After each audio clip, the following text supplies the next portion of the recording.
One more thing I want to jump back real quick. We're talking about Satanism. What do you make of the giant, crazy, on Epstein Island, there was that temple. It's so weird. Yeah. That was clearly, why would a rich person have a temple with like... That had a lot of weird strange. symbology in it. The owls. I think that regular people like us can't imagine why symbolism would be so important. Why, like, you can't imagine Satanism. You just can't. But it's very real, and it has been for a very long time in the exact same way that other religions are very real. And in the exact same way that like witchcraft was real in the old days. And it's like there are 8 billion people on this planet. And if you think about the kind of people that become billionaires, right? Do you think they're good people? Like, how do you become a fucking billionaire? Probably by being a really eccentric, really driven, really psychotic, maybe kind of broken and damaged person. And if you get, 100 of those people in a room, do you think one of them is going to be kind of a sociopathic serial killer type of a person? Those are the kinds of people that would turn to things like Satanism. And powerful people are naturally drawn to those kinds of powerful, dark. Yeah. It's like the Sith Lords. If you look through the sacrifice of human history of human sacrifice, it's been going on all over the world, all kinds of places. It's not like it's something new or rare. It's been like a massive thing. And if anyone, we're not going to go down this one, but if anyone wants a fucking rabbit hole, look up the Wendigo in Native American cultures. The Wendigo is a really fascinating rabbit hole in Native American cultures. It was their legend of what happened to you when you became a cannibal, when you ate human flesh or drank human blood. I want to go down this rabbit hole. Okay. Please tell me about this. Okay, so think about it. I'll just Have you heard about this? I haven't. No, it's new to me. I'll do it in the simplest possible terms. Got great information. Check this out. If you lived before modern civilization had grocery stores, right? Food is your most important resource. Right. And in a winter, like up in Canada, you might starve during the winter, any given winter, if you have a bad harvest, if you can't find the food, it's very common to starve. And so cannibalism, for almost all of human history, was a very serious threat to the human population, because anytime that food is scarce, there is the natural, obvious tendency to eat each other, right? But from an evolutionary standpoint, that's super fucked, right? Because then suddenly you're going to destroy your own gene pools. And so that's just the setup, because in Native American cultures, there are cultural myths in North America, in American and Native Canadian Indians. They have these myths of what is called the wendigo, which is the spirit that takes over your body when you consume human flesh. And it's told to children, probably still is in some places, in order to essentially stigmatize cannibalism, that you shouldn't do it. Because they have all these legends that were told both by white men recording it, like in history books, as well as by natives recording it like during the colonial periods, of essentially like addictive behaviors of like, once someone did it once, like a man does it to his family, and then he gets addicted to it, and then he keeps doing it. And it's hard to parse out whether that's stories or not, but just, so all I'll say is that that's an interesting myth. And when you start to think it through, there's a lot of like kind of scientific trains of thought you could take from that.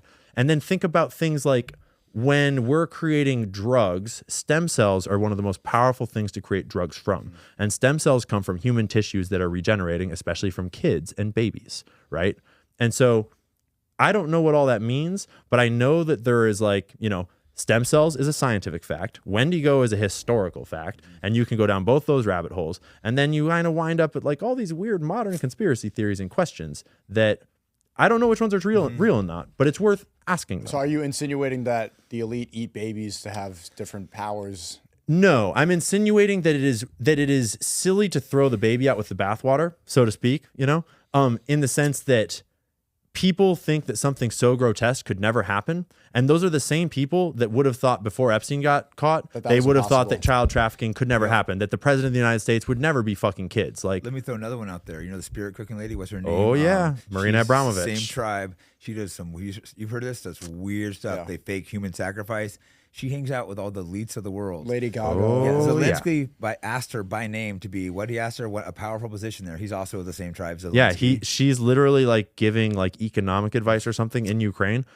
Everyone that's out there, look up spirit cooking Marina Abramovich. Yes. She does satanic rituals. Yeah. She was doing one for Hillary Clinton that got caught in the emails of WikiLeaks. Oh, yeah. Like, why are they doing private spirit cooking, which is a witch sacred, and they do fake human sacrifices? There's videos of this, like, they have people that are pretending to eat. It's just some real life witchery. Yeah, there was stuff on those laptops that wasn't pretend. Yeah, people, it's just 100% true that she was doing spirit cooking for Hillary Clinton, and they mix, like, cum and blood and... And they it's like a satanic It's just real. Look up imagery Black of her. magic and It's shit. and there's images of her with kids. It really disturbs me too. She's holding little kids, covering their eyes, and it's just it's some sick, disturbing stuff. And she is not like some random Jewish lady. She rules in the biggest she's power Jewish circles. too? Oh yeah. Oh yeah. You're Yep. starting to see a little bit pattern here. I mean, they don't do a good job. They like telling you what they do. I mean, if you look at the Balenciaga advertisements, they put it right in your face that this is what they're doing.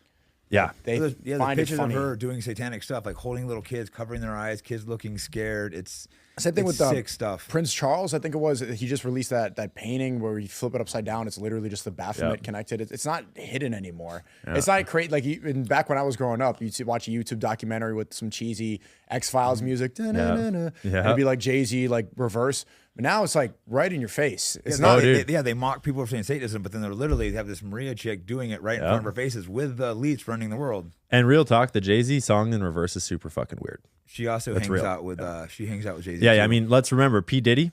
Everyone remember what happened to P. Diddy? You did great work on P. Jay-Z's Diddy. fucking next, dude. Maybe you should jump in P. Diddy real quick. So you actually did a great video on that. Just a quick. Oh yeah, I mean, just like P. Diddy was running a fucking blackmail ring in the rap industry, just like Epstein was in the political realm. And yeah, P. Diddy's not Jewish, but then you look at the people that were managing him, the people that brought him up, the people that put him in that position, like the owner of Universal Music Group, who was sponsoring those parties and attending those parties, that was basically his handle. Like that dude, well, he is Jewish, but you know, who knows? But he runs Universal Music Group had 33 out of the top 100 songs last year. That includes Taylor Swift. That includes people like that song "Unholy" by Sam Smith. Unholy. Yeah, look at this music. They're putting Satan in all kinds of. I know, he's imagery literally in the dressed video. up as Satan, twerking, naked, doing gay stuff. The guy that started the Church of Satan, he wanted to work with Hollywood to put Satanism in films. Yeah. And once again, I didn't fucking know or believe, or like I would have written all of this off. I was raised in the left. This was all fucking conspiracy theories. And that's why I encourage everyone to just go look it up for yourself. Don't believe a single fucking thing I'm saying, because you might have a different interpretation of the evidence. Just go in with an open mind and just ask yourself the questions like, what do I really know about the world, and where did I get that information from? Because if you got it from public school, that's wrong. If you got it from the mainstream media, those are lies. And if you got it from people telling you things, or just like watching YouTube videos, maybe you should just think a little more critically and look for sources for yourself. Yeah, if you're questioning something, you always should look it up yourself. Unfortunately, it's getting harder with search engines because the ADL works with Google, which is ChatGPT is replacing everything. And Google's owned by you guys and anyone that out there that has ChatGPT, you guys should ask it about how many siblings Sam Altman has. You guys know Sam Altman? What's Sam Altman? Sam Altman is the guy that owns ChatGPT. Yeah, he is. But Sam Altman has a sister, and ChatGPT will not tell you about her. Really? Because she accused Sam Altman of physically and like sexually abusing her as a child. Wow. Yeah. It was interesting. ChatGPT. Like a month ago, I asked it what was the first terrorist attack in the Middle East, and it told me the King David Hotel, which was a Jewish terrorist attack in the 40. Did they fix that answer? They switched it. I A bet. month later, I checked it and it wasn't anymore. So I posted it and they switched like, whoa, it. that is some misinformation right there, it bro. admitted the first terrorist attack in the Middle East was Jews, and then a month later it switched it and doesn't say that anymore. It goes back way further in history to some like sword attack that was like not really a terrorist attack. Well, yeah, because we wouldn't want to spread misinformation and conspiracy theories. They're the ones that brought terrorism to the Middle East, the Zionists, when they formed Palestine. There was multiple groups that were doing constant terrorist attacks, both on Palestinians, but on the British that lived there. They were capturing and hanging British people. They disguised themselves as Arabs and went to the King David Hotel and they bombed it, trying to blame Arabs, killing I think 90-something people. It was the largest. And there's primary source information on all of that in official U.S. documents. Like it's not. That's not.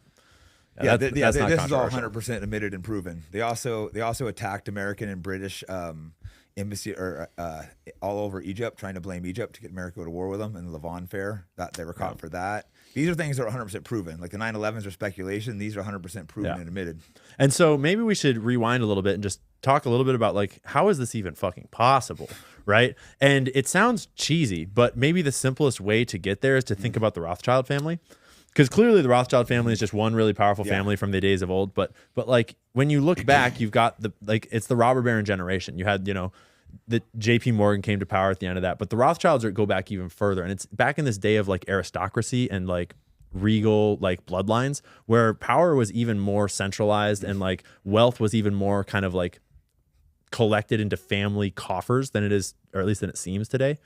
And the Rothschilds are well known for like the Rothschilds took down the whole Bank of England. Like that's how they made their fortune, was by sort of like tricking all of the English stock market during the Napoleonic Wars and then basically buying the stock market out from under England.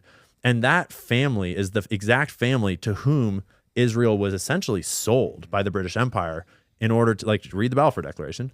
And, you know, people try to say it's like, nah, it wasn't to like about getting into the war. It's like, it was to get into the war. Yeah, it was